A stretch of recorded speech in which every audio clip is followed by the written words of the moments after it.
kahit konting pagtingin. Ayun. Wala eh. More sila sa pagtatanong, but hindi tayo binigyan ng pagkakataon na sumagot. Kasi pag sumagot tayo, one sentence, two sentence, biglang bara, biglang sigaw, biglang pananakot, I recite you for contempt. So paano yan? Hindi, walang tinatawag na proper academic discussion about the certain law na dapat gawin nila, kasi the more na ginagawa nila is more on parang pabubuli yung ginagawa. Yan, tama. Tumpak yung sinasabi ni Attorney Tolentino, no? Isang napakalinaw na pambubuli at pananakot para sa mga resource from SMNI nung pinatawag sa Congress. Talagang binuli talaga nila, tinakot nila para hindi ma-explain ng maayos yung mga katanungan nila. Saan ka ba nakakita ng hearing na ang yes or no lang ang sasagot? Hindi ka pwede magpaliwanag. Diba? Malabo mangyari yun. First time kasi I've been in practice for almost more than 15 years, but almost 8 hours ang hearing na parang ginigisa ka, hindi marunong makinig yung mga congressman. Ang gusto nila pakinggan, yung gusto lang nila. Kung ayaw nila pakinggan, may possibility na ma-contempt ka. So yun ang naramdaman ko in that hearing. But of course, I'll try my best to be humble as possible, just to fix lang tayo sa argument natin na yung SMNI, we complied all the rules, wala tayong na-violate na provisions doon sa franchise natin, and we believe na we have the right to due process. And of course, nakalagay po kasi sa ating saligang batas with respect sa mga congressman na may yung kanilang legislative inquiry kailangan only in aid of legislation. Na, hindi naman sila mga piskal. Aid of legislation, and of course, may obligasyon sila na irespeto ang mga resource person. Kasi kami naman doon, as a lawyer ng SMNI, bisita po kami doon sa house. So as a bisita, kailangan bibigyan sana kami ng due respect, but unfortunately, parang wala, parang pambubuli, parang sigaw-sigawan ka, papahiyain ka, kahit ano lang pinagtatanong. Expert yan sa pambubuli dyan sa Congress. Ang pinakauna dyan si Joseph Stephen Paduano, yan talaga yung pinakabuli dyan sa Congress. Agenda, wala sa subject of the investigation, so yun ang nangyari. But we tried our best to answer every tanong nila na sa kaya natin na masagot. At dito sa SMNI Nightline na Attorney Mark, hindi lang pwede yes or no dito. May explanation. Okay, no explain kasi ang problema doon, only yes or no. Tapos kahit anong akyat ko sa kamay, hindi tayo pinapansin. Ayan. Ang hingi ko lang sana naman kahit konting pansin, kahit konting pagtingin. Ayun. Wala eh. Ganun din. Sir, marami pong nagsasabi at doon sa hearing po, nababanggit po yung Corporation Sole at may narinig ako doon sa hearing na binanggit pa yung sole proprietor. Yes. Yung mga term. Explain natin. Sige po. Ito ang tinatawag na sole proprietor. Ito yung registered ng DTI. Parang nagnegosyo ka ng sari-sari store. Parang ganun. Parang may isang certificate ng DTI and ang lifetime niya is 5 years. Renewable for another 5 years. Every 5 years ang renewal sa DTI. Yun ang tinatawag na sole proprietor. Wala siyang juridical personality separate sa owner. So, naka-absorb siya sa personality ng owner ng isang business establishment. Ang tinatawag na one-person corporation, iba naman yun. Yun ang nandito sila. Iba yung tinatawag na sole proprietor, iba yung tinatawag na one-person corporation, iba naman yung tinatawag na corporation sole, at saka yung sinasabi na isang congressman, yung tinatawag na religious society. Iba yun. Yung one-person corporation is a stock corporation na lahat ng stockholder, ang owner ng stocks, isang tao lang. Yun tinatawag na one-person corporation. Tapos isang tao ang may-ari ng buong company, buong stocks ng company, may nominee lang siya in case na may mangyari sa kanya, lahat ng share mapunta sa isang nominee. Yun ang tinatawag na one-person corporation. Ito namang tinatawag na corporation sole, wherein the executive pastor of the Kingdom of Jesus Christ is a corporation sole, like the Archbishop of Manila, Archbishop of Iloilo, Archbishop of Cebu. Yun ang tinatawag na corporation sole.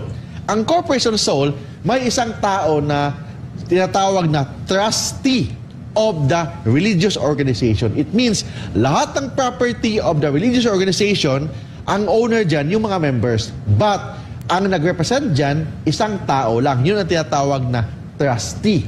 So, ibig sabihin, the head of the organization, hindi siya owner. Kung hindi, pinagkatiwala lang sa kanya ng kaniyang Ito yung part na hindi maunawaan ng mga congressman, no? Kasi hindi natin alam kung talagang bobo lang sila o talagang nagbububuhan para hindi nila talaga unawain ng mga bagay-bagay na yun para talagang bulihin, tuloy ang pagbubuli nila sa mga abogado ng SMNI. Walang nabago sa juridical personality of a corporation soul. Yan pa rin ang isang simbahan, yan pa rin ang isang religious organization. Yun ang tinatawag na corporation soul. Iba naman yun, yung tinatawag na religious societies. Ang religious societies, maraming tao yan, tapos pag may transfer of shares, kailangan ng boto ng 2/3. Wherein, in a corporation soul, hindi na kailangan kasi isang tao lang ang kailangan dyan. May tinatawag lang na rules and regulation paano matransfer through succession na pinag-usapan doon sa Articles of Incorporation ng corporation soul. Attorney, kumbaga ang corporation soul, parang yung sinasabi nilang isa lang, opisina lang yun, at hindi yun kumbaga parang ano? It is parang tinatawag na, yung leader. Di ba may leader na isang simbahan? Ang leader na isang simbahan, Representative. hindi siya ang owner ng simbahan. Hindi siya yung owner ng properties ng mga simbahan. For example, ang simbahan, may sasakyan, may lupa, may building, yan, may eskwelahan. Hindi siya ang owner nun. But in fact, ang owner, ang members of the church, yung congregation. Siya lang ang pinagkatiwala sa kanya. Therefore, kasi pinagkatiwala sa kanya, kung may change na of leadership, hindi na bago ang personality ng isang simbahan. Therefore, hindi na bago, hindi na kailangan ng tinatawag na consent ng Congress. Ang consent ng Congress, kailangan yan pag may transfer of shares. Parang shares of stocks from Mr. A, ilipat ang shares of stocks to Mr. B, kailangan ng consent ng Congress under the franchise law. But in a corporation soul, under Section 108 of the Revised Corporation Code, walang nabago sa shares. Kasi yung leader ng corporation soul, pinagkatiwala lang sa kanya. Hindi siya ang owner ng shares of stocks. Kasi in the very first place, walang shares of stocks ang corporation soul. Kasi it is a non-stock corporation wherein ang purpose dyan is purely religious purposes. Yun ang tinatawag na corporation soul. At saka maganda example yung mga Archbishop of Manila. For example, kung mawala na yung Archbishop of Manila, mag-resign. Kailangan bang maghumingi pa ng consent? For example, yung isang simbahan like the Church, Archbishop of Manila, may radio station. Okay, may radio station. What if yung Archbishop of Manila nag-retire? May pumalit na bago appointed by the Pope ng Rome.